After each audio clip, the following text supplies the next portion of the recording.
ndugu yangu una kidemu hapa na tete nacho. Unajua. Nikamwambia umeamkaje? Akaniuliza salama. Sijui wewe, nikamwambia mimi niko fresh.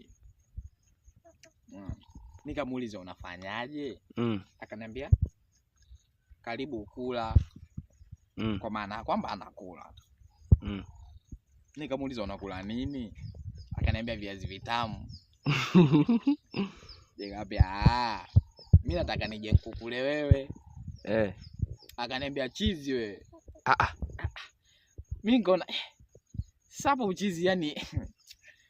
Nikamwambia kwa hiyo mimi leo nimekuwa chizi. Akaniambia ndio. Mimi ile ndio sikuijibu. Nikaamua nikaushe. Yaani hadi sasa hizi sijaijibu hapa. Nimeamua nikaushe. Kanitumia tena message. Upo wapi?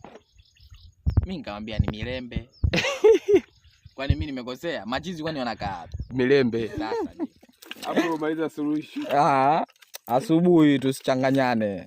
Mabonye tu. Huko kwetu kule wakai wakuda.